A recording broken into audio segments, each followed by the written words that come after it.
Hello दोस्तों, कैसे हो आप सब। Welcome back to my YouTube channel Bhagat Singh online solution. आज मैं आपके लिए एक नई वीडियो लेकर आया हूं। इस वीडियो में आज मैं आपको बताऊंगा कि अगर आप उत्तर प्रदेश के निवासी हैं और आपने अपना या फिर अपने घर में फैमिली में किसी का भी यूपी पेंशन का फॉर्म भरा है और उस फॉर्म को भरने के बाद आपने बहुत पहले वो जमा कर दिया था और आपकी पेंशन आती थी, या फिर आपके घर में जिसका भी आपने फॉर्म भरा था उसकी पेंशन आती थी, लेकिन दोस्तों आपको पता ही होगा कि अब उसकी केवाईसी की जा रही है। इसका मतलब है कि आधार कार्ड में आपके जो भी डिटेल्स है वो सारी की सारी डिटेल्स आपके फॉर्म से बिल्कुल परफेक्ट मैच होनी चाहिए। तो इसके लिए केवाईसी की जा रही है। लेकिन अगर आपको अपना फॉर्म खोलकर उसमें केवाईसी करनी है तो आपके पास आपके फॉर्म का रजिस्ट्रेशन नंबर होना आवश्यक है और उसमें एक रजिस्टर्ड मोबाइल नंबर होना भी आवश्यक है। लेकिन दोस्तों आपने देखा ही होगा कि पोर्टल पर सारे ऑप्शन दिए गए हैं कि अगर आपके पास मोबाइल नंबर नहीं है तो आप मोबाइल नंबर रजिस्टर्ड कर सकते हैं, लेकिन उसमें एक ऑप्शन नहीं दिया गया है कि अगर आपके पास सिर्फ बैंक की पासबुक है तो आप कैसे अपना रजिस्ट्रेशन नंबर पता कर सकते हैं। आज मैं आपको यही बताने वाला हूं कि सिर्फ बैंक की पासबुक से या फिर बैंक अकाउंट नंबर से कैसे आप अपना रजिस्ट्रेशन नंबर पता कर सकते हैं। इसके लिए सबसे पहले मैं आपको कंप्यूटर की डिस्प्ले पर लेकर चलता हूं।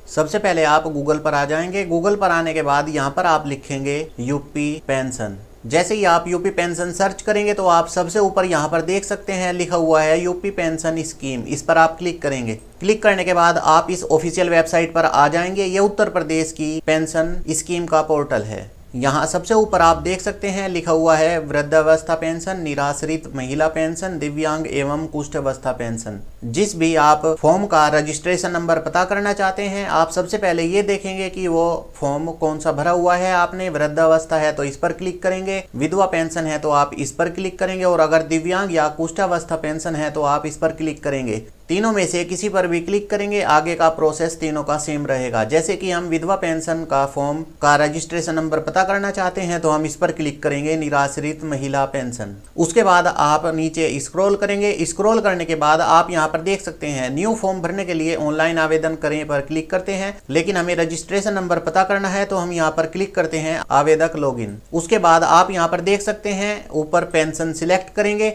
उसके बाद आपको यहाँ पर रजिस्ट्रेशन नंबर डालना होता है और मोबाइल नंबर डालना होता है, और उसके बाद ओटीपी डालकर आपको लॉगिन करना होता है। लेकिन अगर मान के चलिए आपके पास रजिस्ट्रेशन नंबर नहीं है, सिर्फ आपके पास आपकी बैंक की पासबुक है, तो आप कैसे अपना रजिस्ट्रेशन नंबर पता करेंगे। सबसे पहले मैं यहाँ पर आपको दिखा दूं कि किसी भी ऑप्शन के थ्रू आप अपना रजिस्ट्रेशन नंबर पता नहीं कर सकते। सबसे पहले मैं इस पर क्लिक करता हूं। यदि आवेदक अपना रजिस्ट्रेशन संख्या भूल गए हों तो यहां क्लिक करें। आप यहां पर देख सकते हैं, मान के चलिए आपके पास रजिस्ट्रेशन नंबर नहीं है और आप उसे पता करना चाहते हैं तो आप यहां पर अपना बैंक अकाउंट नंबर डालेंगे। उसके बाद यहां पर दोबारा से बैंक अकाउंट नंबर डालेंगे, लेकिन तीसरे नंबर पर आप देख सकते हैं यहाँ पर आपसे मोबाइल नंबर मांग लिया गया है। मान के चलिए आपके फॉर्म में मोबाइल नंबर रजिस्टर्ड है ही नहीं, तो आप कैसे पता करेंगे कि आपका रजिस्ट्रेशन नंबर क्या है। तो आप यहाँ पर देख सकते हैं कि इस तरीके से आप रजिस्ट्रेशन नंबर नहीं पता कर सकते। अब दूसरे ऑप्शन पर क्लिक करके मैं आपको दिखाता हूँ, जहां पर लिखा हुआ है यदि आवेदक अपना मोबाइल नंबर भूल गए हो तो यहाँ क्लिक करें। यहाँ पर आप देख सकते हैं आपके पास रजिस्ट्रेशन नंबर होना चाहिए, उसके बाद बैंक अकाउंट नंबर होना चाहिए, और कैप्चा कोड फिल करके सबमिट पर क्लिक करने के बाद आगे का प्रोसेस आप करेंगे। तो आप यहाँ पर देख सकते हैं यहाँ से भी आप रजिस्ट्रेशन नंबर नहीं पता कर सकते।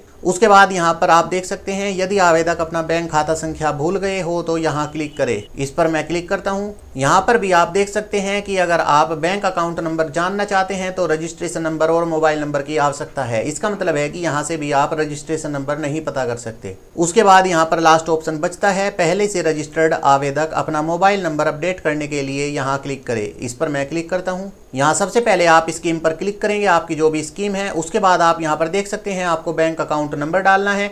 उसके बाद तीसरे ऑप्शन में आपको रजिस्ट्रेशन नंबर डालना है। लेकिन दोस्तों आपको रजिस्ट्रेशन नंबर तो पता ही करना है, तो आप कैसे डालेंगे। इसका मतलब है कि आप यहाँ से भी रजिस्ट्रेशन नंबर पता नहीं कर सकते। आप यहाँ पर देख सकते हैं मैंने आपके सामने चारों ऑप्शन जो यहाँ पर दिए गए हैं, चारों लिंक पर क्लिक करके आपको दिखा दिया है कि किसी के भी थ्रू आप अपना रजिस्ट्रेशन नंबर नहीं पता कर सकते। अब मैं आपको बताऊंगा कि आप रजिस्ट्रेशन नंबर कैसे पता कर सकते हैं। सबसे पहले आप इस होम पेज पर आ जाएंगे तो आप ऊपर से अपनी स्कीम सिलेक्ट करेंगे। जैसे कि विधवा पेंशन है तो हम इस पर क्लिक करते हैं। उसके बाद आप नीचे स्क्रॉल करेंगे। स्क्रॉल करने के बाद आप सबसे पहले पहले यहाँ पर क्लिक करेंगे जहाँ पर लिखा हुआ है ऑनलाइन आवेदन करें।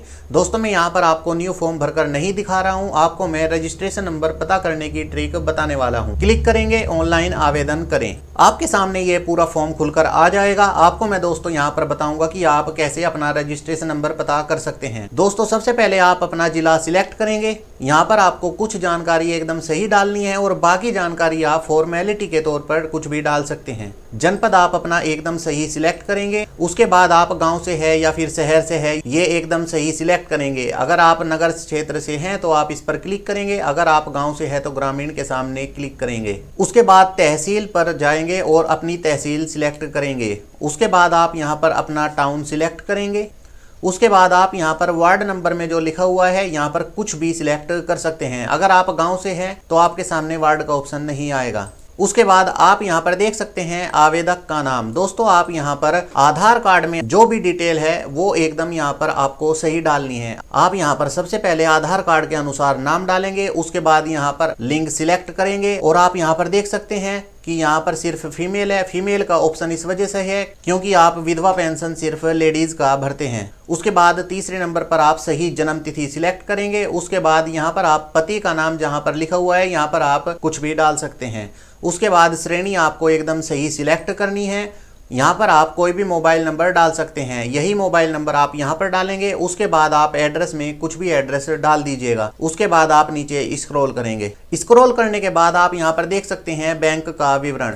दोस्तों यहीं पर वो ट्रिक काम करती है। सबसे पहले आप यहाँ पर अपना बैंक सिलेक्ट करेंगे, जो भी आपका बैंक होगा। जैसे कि हमारा पंजाब नेशनल बैंक है, हम इस पर क्लिक करते हैं। उसके बाद यहाँ पर आप अपनी शाखा पर क्लिक करेंगे। उसके बाद आप यहाँ पर सही खाता नंबर डालेंगे, यहाँ पर दोबारा से खाता नंबर डालेंगे। उसके बाद आप यहाँ पर देख सकते हैं आय का विवरण, इस पर आप कुछ भी डाल दीजिएगा। आप जैसे ही यहाँ पर कोई भी नंबर डालेंगे तो आप यहाँ पर देख सकते हैं कि कुछ नंबर डालने के बाद आगे नंबर नहीं डालेंगे। उसके बाद आप इस कॉलम में आ जाएंगे और यहाँ पर आप कोई भी नंबर डालेंगे। जैसे कि आप यहाँ पर देख पा रहे हैं मैंने कुछ नंबर डाल दिए हैं। उसके बाद यहाँ पर आगे नंबर नहीं डाले जा रहे हैं।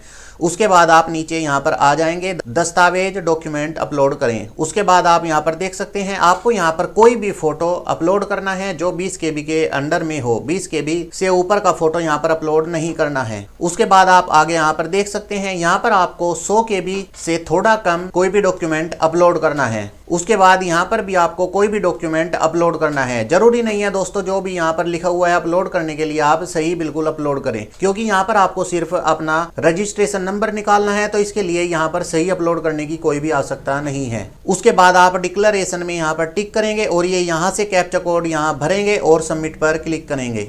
दोस्तों आप यहाँ पर देख सकते हैं यहाँ पर जैसे ही आप सबमिट पर क्लिक करते हैं तो यहाँ पर लिखा आ गया है दर्ज किया गया बैंक खाता विवरण पोर्टल पर पहले से ही रजिस्टर्ड है। उसके बाद आप यहाँ पर देख सकते हैं कि आपके सामने यहाँ पर रजिस्ट्रेशन नंबर आ गया है। उसके बाद यहाँ पर नाम लिखा हुआ है, इस रजिस्ट्रेशन नंबर से किसका फॉर्म भरा गया है, इसे आप यहाँ से नोट करेंगे।